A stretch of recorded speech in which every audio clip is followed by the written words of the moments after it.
Hello, friends. This is Dave Hurwitz, executive editor at ClassicsToday.com, here to talk to you about Ukrainian composer Dmitri Klebanov, whose dates ran from 1907 to 1987, and this extremely exciting new release of his chamber music, performed by the ARC Ensemble from Canada on Chandos.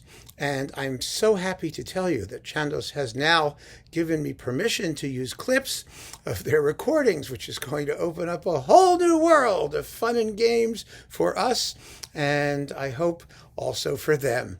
I really appreciate the vote of confidence coming from Chandos, and thank you guys. I'm just telling you right up front. We're going to have a great time with this. Now, who is Dmitri Klebanov?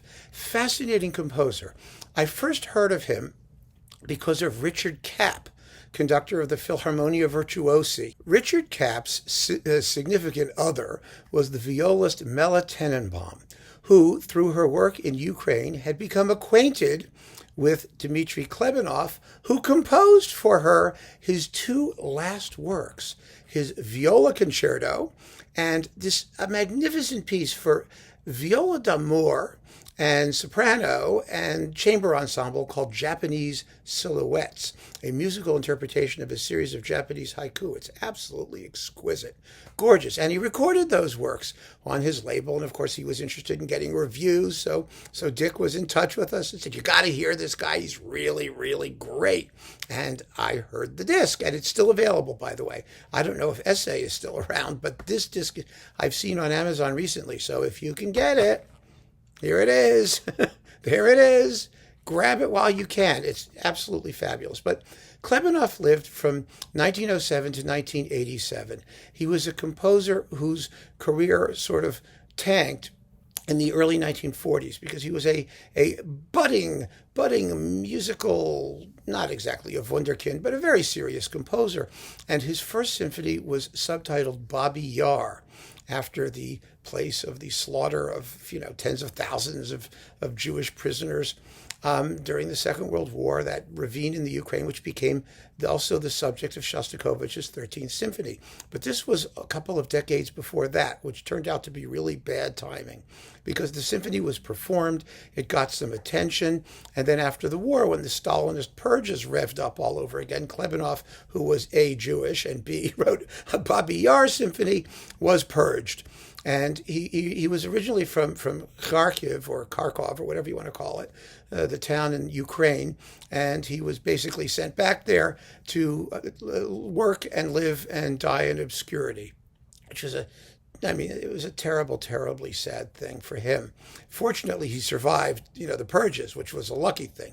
He wrote 9 symphonies and just a ton of other music, chamber works and ballets and operas, the whole deal.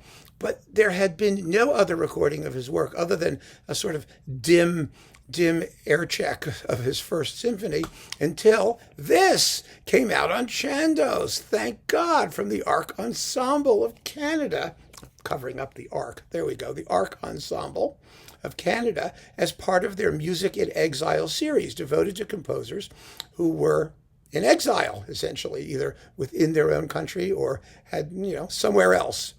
It's a really very worthy series. I hope to talk about some other things. And on this, we hear Klebanov's second piano trio and his fourth and fifth quartets. And wonderful music it turns out to be. Klebanov is a composer. He's a little hard to describe because we don't have enough of his music to really be able to get a sense of his personal idiom, but he had one. There's no question about it.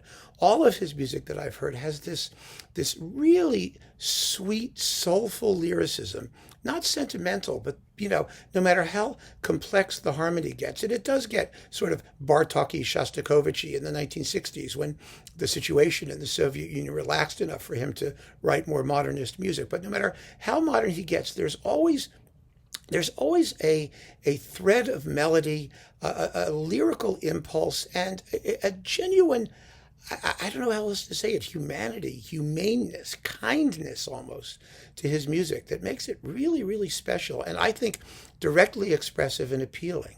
And boy, are you going to be surprised by the opening of his fourth quartet, I just want to play it for you because it's really something special. Listen to this.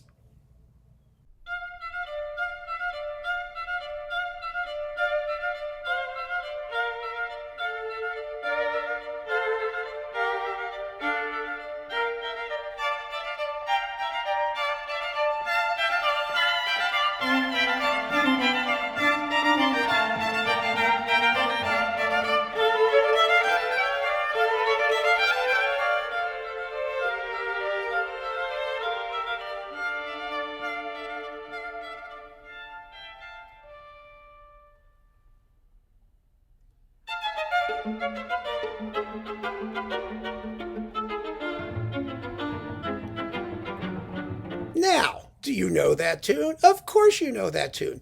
That is the Christmas tune, the Carol of the Bells in the West. But it's not the Carol of the Bells. In real life, it's a Ukrainian song written by Mykola Leontovich, who was a good friend of Klebanov.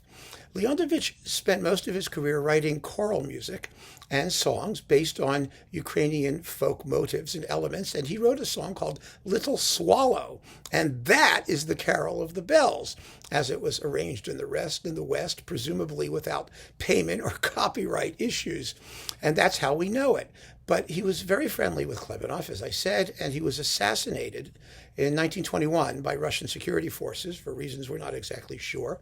And so Klebanov, when he came to write his Fourth Quartet, dedicated it to the memory of Leontovich and quotes the song. And I left in the clip a little bit of the first movement proper so you can hear how the music takes off using the song as a basis. It's a wonderful work, a beautiful, heartfelt work, and not sad particularly, but I think, like I said, it's just expressively lyrical and somehow warm. I mean, it's just this warmth in Klebanov's music that's immediately detectable, quite splendid. The second piano trio is really the major work on the disc. It's over a half hour long, and it's a just beautiful essay in trio textures. I mean, the writing is really marvelous for all three instruments, and it's beautifully performed here by the ARC Ensemble. It's a very, very nicely balanced and I think expressive performance of this beautiful, beautiful music. Here's a little bit of the slow movement. I want you to hear some of that too, because it's I really think this is a find, this guy. I really do.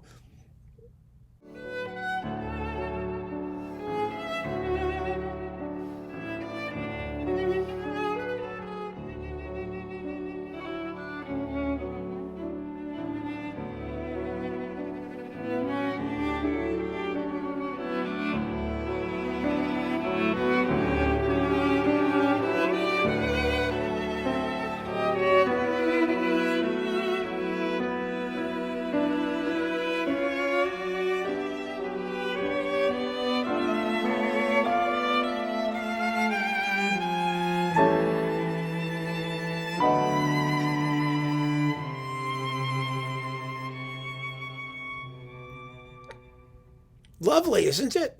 Really, really beautiful music. Now, with the Fifth Quartet, which was written in the 60s, things get a little spikier. But again, that same sort of melodic impulse runs through the music, no matter what he's doing. So it's easy to follow, and I think immediately gripping. And boy, oh boy, does it sound good on this recording. I mean, the ARC Ensemble is a terrific group. I mean, they're doing this wonderful Music in Exile series. I'm really excited by it. I truly am. And especially, I know it's chamber music. It's for, a subset of classical music listeners. But here's an opportunity, if you get this and you have this, to get in at the ground level of somebody who could be a real find, at least if his music is pursued by Chandos or other labels. It deserves to be. So here is a bit of the Fifth Quartet by Dmitri Klebanov.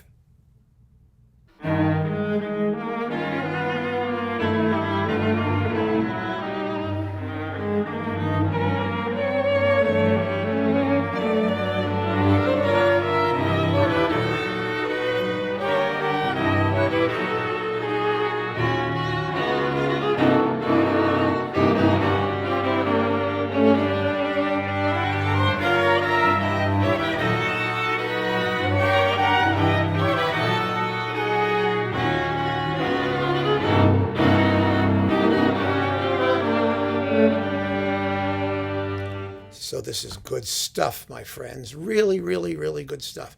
I don't know what the circumstance is with respect to the publication or the availability of parts or where his music is hiding out.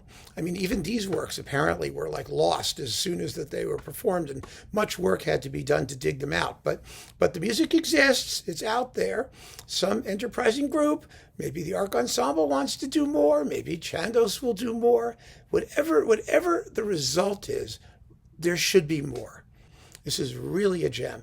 So I hope you get a chance to hear the whole thing. I urge you to do so. I did write a review, a whole review on classicstoday.com for those of you who like to read things. So you can get the information both ways. I just am so grateful to Chandos that we now have the opportunity to play samples of some of the fabulous, interesting repertoire that they've done and that the universe should hear more of. We're going to have a good time. So keep on listening, folks. Thank you so much for joining me. Take care.